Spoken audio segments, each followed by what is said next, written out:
સુરતમાં આઈટીએ દરોડો પાડ્યો તે મામલે મોટા સમાચાર સામે આવી રહ્યા છે। સુરતમાં આઈટીએ જે સર્ચ ઓપરેશન હાથ ધર્યું હતું, દરોડા પાડ્યા હતા, ત્યારે આઈટીની કામગીરી ગઈકાલે પૂર્ણ થઈ ચૂકી છે।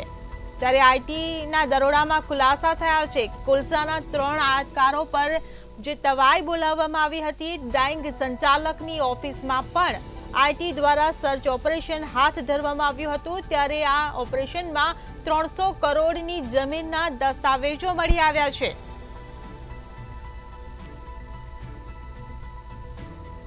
તો સંવાદદાતા દિવ્યેશ પરમાર આપણી સાથે લાઈવ જોડાઈ ગયા છે। જી દિવ્યેશ, જે રીતે સુરતમાં આઈટીના દરોડા પડ્યા અને 300 કરોડના જે દસ્તાવેજો મળી આવ્યા છે, શું છે બાકીની વિગતો, શું ખુલાસા થયા છે?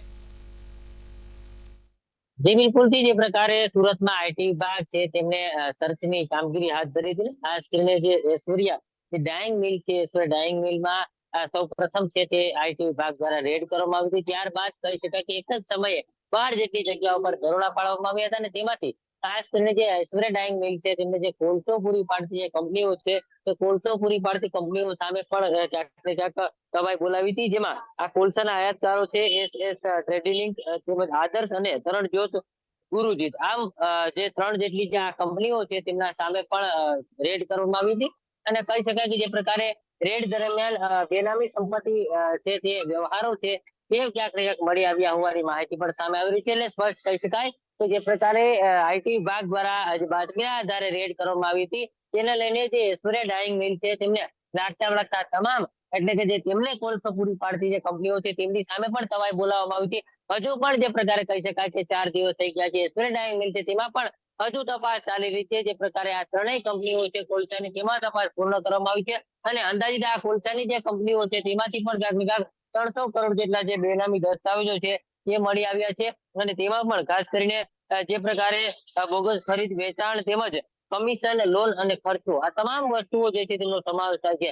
એટલે કહી શકાય કે સમગ્ર મામલે ટેક્સ બચાવવા માટે થઈ અને ખર્ચો છે તે વધારે બતાવતો હોવાની પણ માહિતી સામે આવી રહી છે। તો બીજી તરફ જોવા જઈએ તો જે પ્રકારે જે આખો જે આ સોફ્ટવેર બનાવવામાં આવ્યું હતું, તે સોફ્ટવેરમાં જ જે બોગસ જે કોડિંગ છે તે થતું હતું। એટલે સમગ્ર મામલે જે છે તે તપાસ એ જ આઈટી વિભાગ દ્વારા કરવામાં આવી છે અને જે પણ લાગતા વળગતા તમામ જે આસપાસના જે મિલો છે અને મિલોમાં જે લાગતા વળગતા તમામ કંપનીઓ છે, તે નાની મોટી કંપનીઓમાં પણ આઈટી વિભાગ દ્વારા જે છે તે તવાઈ હાથ ધરવામાં આવી હતી। અને આ સમગ્ર મામલે કહી શકાય કે મોટા ભાગમાં જે દસ્તાવેજો છે તે પણ સામે આવ્યા છે। અત્યાર સુધી જે પ્રકારે આ આખી તપાસની વાત કરીએ તો 17 જેટલી જગ્યાઓ સર્ચ હાથ ધરવામાં આવ્યું હતું, જેમાંથી 5 કરોડની જે જ્વેલરી અને 10 દસ્તાવેજો પણ 10 લોકરો પણ મળી આવ્યા છે। એટલે આ સમગ્ર મામલે હાલ આઈટી વિભાગ દ્વારા છે તે કઈ પણ કાચું કાપવા માંગતી નથી અને તમામ જગ્યાએ જે છે તે દસ્તાવેજી પુરાવાઓ તેમજ જે તેમના સોફ્ટવેર, કોમ્પ્યુટર, લેપટોપ સહિતની જે વસ્તુઓ છે તેમને તપાસ કરવામાં આવી રહી છે। તમામ